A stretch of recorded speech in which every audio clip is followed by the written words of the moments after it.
নমস্কার সকলকে, আমার নতুন একটা মিনি ব্লগে তোমাদের অনেক স্বাগত। আর যেটা তোমরা দেখতে পাচ্ছ, এটা হলো একটা ব্যাঙের ছাতা। আমি জানি না ঠিক এটা কি। তো আজকের সকালটা আমার শুরু হয়েছিল ছাতু আর এগ বয়েল আর শশা দিয়ে। তোমরা সকালবেলা ব্রেকফাস্টে আজকে কি খেয়েছো সেটা কমেন্টে কিন্তু অবশ্যই জানিও। একটা সুন্দর হেলদি ব্রেকফাস্ট করার পর আমার কাজ হলো আমার বাড়ির পোষ্যের সাথে একটা দমদার ঝামেলা করা।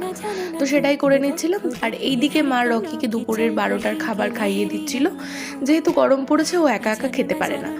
তো দুপুরবেলায় ফুচকা যাচ্ছিল আর মা কিনে নিয়েছিল আমার জন্য ফুচকা, আর আমি সেটাই ঘুম থেকে উঠে খাচ্ছিলাম। তোমরা কারা কারা আমার মতো বিকেলে ফুচকা খেতে পছন্দ করো তারা কমেন্টে একটু জানিও তো। তো এখানে আমি রকিকেও একটা ফুচকা দিয়েছিলাম। তারপর আমি গিয়েছিলাম বাজারে, সেখানে আমি একটি বাচ্চাকে কয়েকটা বিস্কুট দিয়েছিলাম। এটা আমার রেগুলার কাজ, আমি হয়তো ভিডিওতে দেখাই না। রাতে আমি তৈরি করে নিয়েছিলাম চাউমিন। আর আজকের মিনি ব্লগ এতদূর। মিনি ব্লগটাকে